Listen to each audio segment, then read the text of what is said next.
बच्चों, चलिए आज फिर से सबका हिंदी का क्लास शुरू होने जा रहा है और सब अपना काम अपने कर्तव्य को समझ करके अच्छे निष्ठा से करना है। सब नोटबुक में नोट कर लेना। इस बार कोई बहाना नहीं चलने वाला है। अब तो मौसम अच्छा हो गया है, हो सकता है स्कूल खुल भी जाए। ठीक है, तो चलो अब हम लोग चलते हैं अपने क्लास की तरफ। देखते हैं आज फिर वही अलंकार अध्याय से अर्थालंकार क्या 13वां भेद हम लोग पढ़ेंगे। ठीक है, अब इसको थोड़ा सा प्रैक्टिस करके बोलना है बाबू। ठीक है, अर्थांतर, ठीक है, अर्थांतर न्यास अलंकार इसको बोलते हैं। अर्थांतर न्यास अलंकार यानी कि अर्थ में अंतर लाने वाले अलंकार को अर्थांतर न्यास अलंकार कहते हैं। ठीक है, अब इसके परिभाषा को हम लोग देखेंगे कि यहाँ देखिए परिभाषा के रूप में आप लोगों के समक्ष क्या लिखा गया है। इस अलंकार में जब साधर्म का मतलब समझना है। साधर्म क्या होता है, यानी कि साधर्म अपने धर्म के अनुसार अपनी कही गई बात, ठीक है, अपने समझ से कही गई युक्ति, जो आपका कथन है वो आपकी तरफ से होना चाहिए, समझे। और वैध माने रोक लगाना होता है। क्या होता है, वैध माने रोक लगाना होता है। और एक वैध का मतलब डॉक्टर भी होता है जो आयुर्वेदिक दवा करते हैं, जिनके दवा से बीमारी ठीक होती है, जो जड़ी बूटियों के द्वारा बीमारी का दवा बनाते हैं या बीमारी का इलाज करते हैं, उनको भी वैद्य बोला जाता है। ठीक है, लेकिन यहाँ उस वैद्य का कोई अर्थ नहीं निकल रहा है, इसलिए उस वैद्य के बारे में नहीं जानेंगे। आप लोगों को मैं बता देती हूँ कि पहले के ज़माने में जब हमारे यहाँ MBBS डॉक्टर नहीं हुआ करते थे, ना ही कोई उतना पहुँचा हुआ मेडिकल होता था, यानी हॉस्पिटल वगैरह नहीं होता था, तो हमारे यहाँ के जो वैद्य होते थे उन्हीं के द्वारा बीमारियों का इलाज भी कराया जाता था। अब समझ लेना है कि उस वैद्य में और इस वैधार्य में क्या अंतर है। कि उस वैद्य का मतलब डॉक्टर जो जड़ी बूटी का से दवा करते हैं। ठीक है, आज भी हैं, ऐसी बात नहीं है कि आज वे नहीं हैं, लेकिन आज उनकी थोड़ी मान्यता कम हो गई है। आज MBBS डॉक्टर के आगे अंग्रेजी दवाओं के सामने उनका मान सम्मान प्रतिष्ठा थोड़ा सा नीचे पड़ रहा है, लेकिन जो भी हैं अपने जगह पे वो भी एक डॉक्टर ही हैं, चिकित्सक हैं वो जड़ी बूटी के। ठीक है, अब आगे बढ़ते हैं। हम लोग देखेंगे वैधार्य की दृष्टि से सामान्य का विशेष द्वारा और विशेष का सामान्य द्वारा दोनों देखो।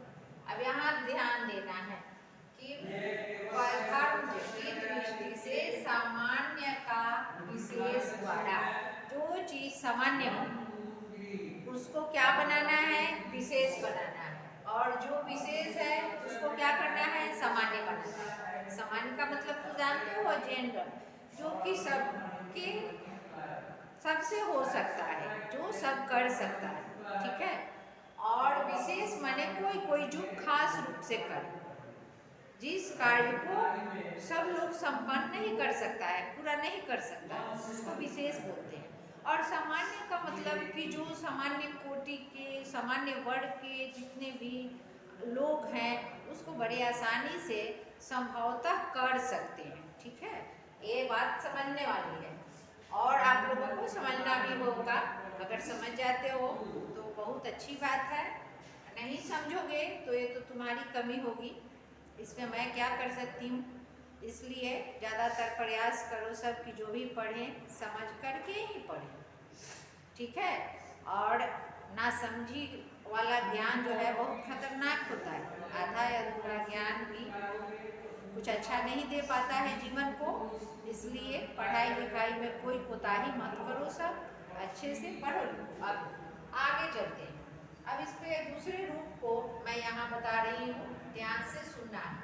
अर्थात यानी कि या, ठीक है।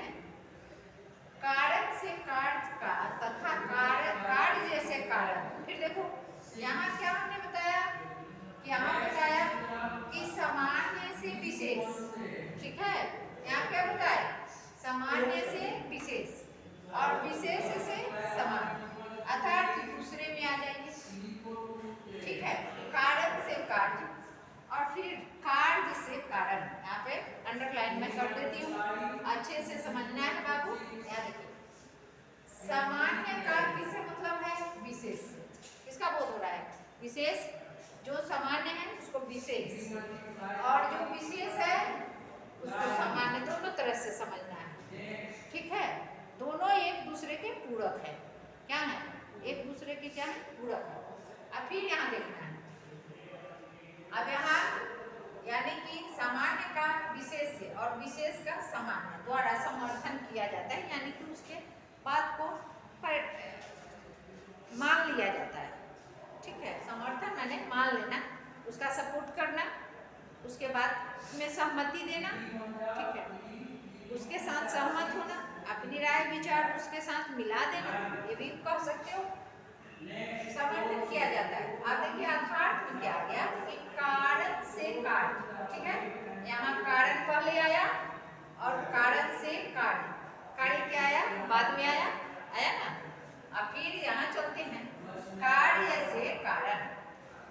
ध्यान देना है, पहले कारण, कारण, कारण से कार्य, ठीक है। फिर यहाँ आते हैं का तथा कार्य से कारण, दोनों बदला हुआ है ना। दोनों वाक्य जो है, दोनों कथन, इधर का उधर, इधर का उधर। पहले उसमें कारण आया, तब कार्य का प्रयोग हुआ। फिर दूसरे में पहले कार्य का प्रयोग हुआ, तब क्या हुआ, कारण का प्रयोग हुआ, ठीक है।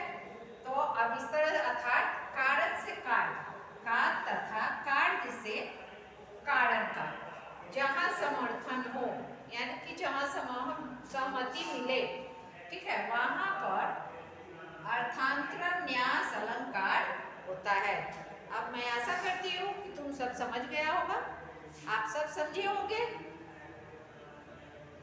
अब चलते हैं नीचे। अब इसी अलंकार को समझने के लिए दोहा लिखे हुए हैं हम, इन दोनों को हम लोगों को पढ़ना है और उसके अर्थ को भी समझना है। अब सबसे पहले यहाँ रहीमन लिखा हुआ है, रहीमन, यहाँ देखो ये क्या लिखा हुआ है, रहीमन।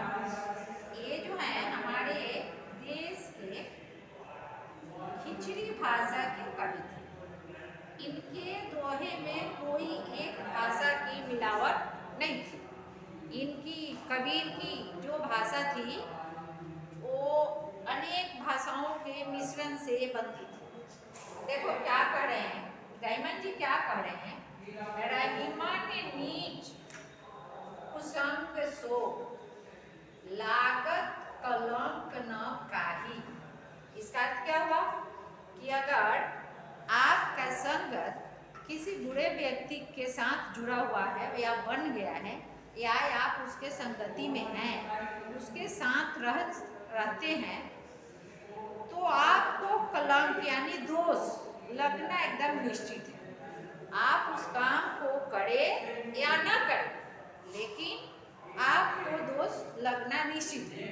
फिर पढ़ते हैं, रहीमन नीच कुसंग सो लागत कलंक न काही।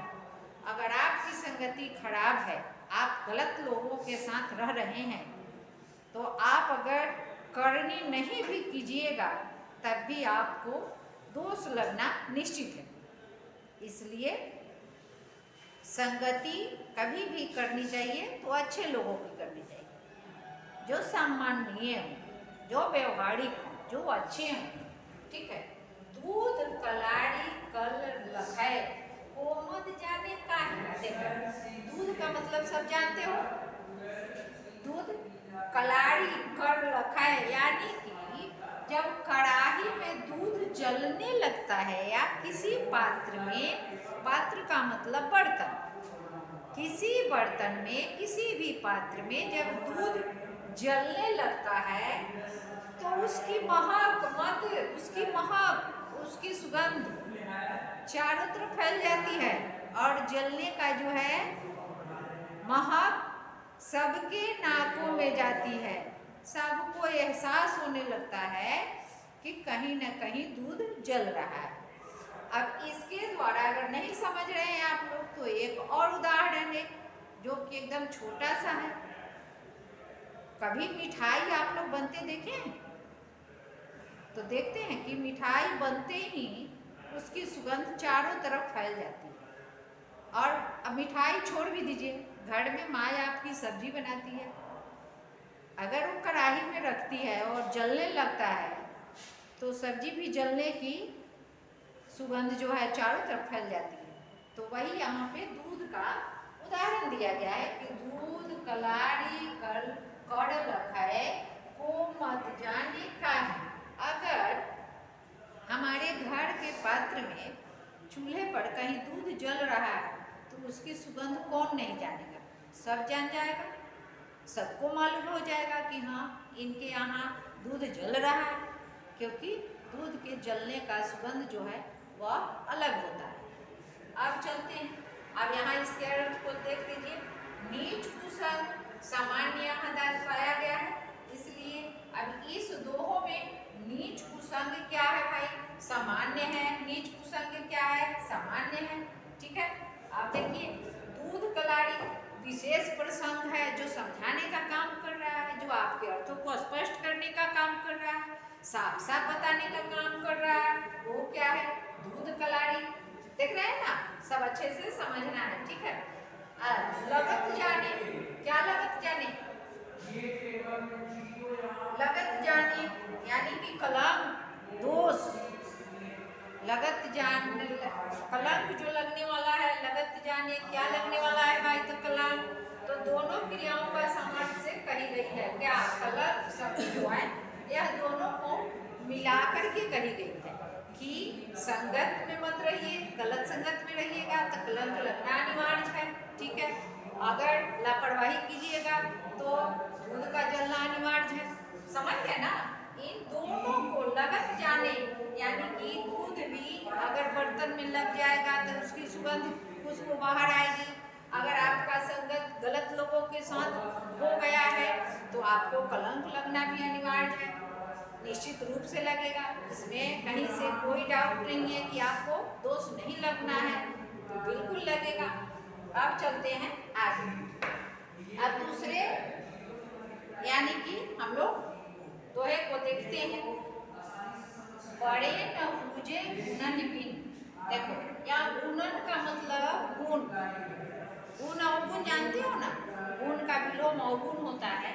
तो बड़े न पूजे गुणन बिन नीरद बड़ाई पाए आ कहत धतुरे शोभन गहनो कढ़ा न जाए। कि आप जो सोचिएगा कि कितना हो किसी के पास धन दौलत है लेकिन वह बिना ज्ञान के महान नहीं बन सकता है। पैसा रहने से कोई महान नहीं है। यहाँ कहा गया है कि बड़े न मुझे गुणन में, आप बहुत बड़े हैं, मैं बहुत बड़ी हूँ, लेकिन आपके पास, मेरे पास अगर गुण नहीं है तो हम महान नहीं बन सकते। गुण ही एक ऐसी दौलत है जो समाज में आदमी को महान बनाता है। पैसा कहने के लिए है लेकिन गुण क्या है? गुण महान बनाता है। ठीक है, अब चलते हैं इधर। नीरद बड़ाई पर कहत तुरे शोभन गहनो कढ़ा न जाए।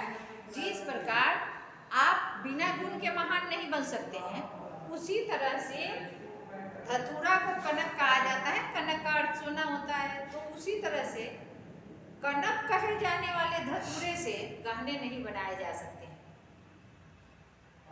सोना भी कनक माने सोना भी होता है लेकिन धतूरा भी होता है। तो जिस कनक से धतूरे का अर्थ निकलता है, उस कनक धतूरा कहे जाने वाले कनक से हम हम लोग गाना नहीं बना सकते।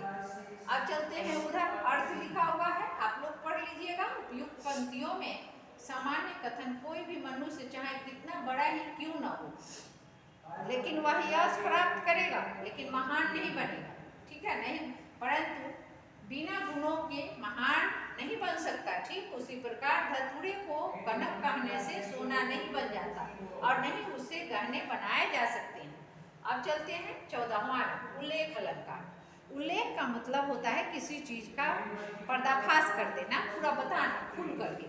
उल्लेख अलंकार जहाँ किसी एक वस्तु को अनेक रूपों में ग्रहण नहीं किया जा सकता, यानी कि ग्रहण का मतलब पाना, कि आप जिस चीज को नहीं पा सकते हैं वह उल्लेख अलंकार का एक जीता जागता उदाहरण है। तो उसके इस प्रकार अनेक रूपों में कथन को उल्लेख अलंकार कहा जाता है, कि आप जिसका उल्लेख कर रहे हैं, जिसके बारे में बता रहे हैं, वह सब क्या होता है, उल्लेख अलंकार होता है। अब यहाँ देखिए, सुमित्रा नंदन पंत जी के द्वारा एक कविता है, बिंदु में थी तुम सिंधु अनंत, एक सुर में समस्त संगीत, एक कलिका में अखिल बसंत, धरा पर थी तुम स्वर्ग। इसका अर्थ क्या होता है कि जैसे हमारे यहाँ सिंधु माने समुद्र, सागर, इसमें सागर और समुद्र में अनंत पानी है, जिसका अंदाजा हम लोगों को नहीं है। उसको एक बूंदू, 4 बूंदू और 3 बूंद से हम लोग उसका आंकड़ा नहीं निकाल सकते हैं, नहीं आंक सकते हैं। ठीक उसी प्रकार हमारे यहाँ की जब बसंत ऋतु आती है तो सारे पौधे में नए नए कलियाँ खिल जाती हैं और हमारा ये जो मौसम हो जाता है, ये धरती जो है वह स्वर्ग के समान दिखने लगती है, कि सारे पौधे में फूल पत्तियों पंखुड़ियों से एक सुंदर उसका रूपरेखा बदल जाता है, उसमें सौंदर्यता आ जाती है, चारों तरफ का सौंदर्य एकदम खिल उठता है। इसी चीज को यहाँ पंत जी ने बड़े अच्छे भाव से समझाया है। फिर सुन लो, बिंदु में थी तुम सिंधु अनंत, एक सुर में समस्त संगीत। जिस तरह सागर में जलों के मात्रा को मापा नहीं जा सकता है, अनंत सागर में पानी है, उसी तरह से संगीत के एक ही सुर में गाने का लय भी बनाया जाता है। एक कलिका अखिल बसंत, यानी कि प्रत्येक पौधे में बसंत ऋतु में कली खिल जाती है, सब में पंखुड़ियाँ आ जाती हैं और धारा पड़ती तुम स्वर्गजीत, और उन पंखुड़ियों के कारण हमारी धरती जो है वह सुनहरी लगने लगती है। इस प्रकार बच्चों, आपका आज का क्लास यहीं ख़त्म होता है हिंदी का, और फिर हम लोग कल मिलेंगे। तब तक मैं अपने क्लास में अपने इस अध्याय को विराम देती हूँ, फिर कल हम लोग मिलेंगे। बहुत बहुत धन्यवाद। काम को करते रहना है, पढ़ते रहना है, ठीक है।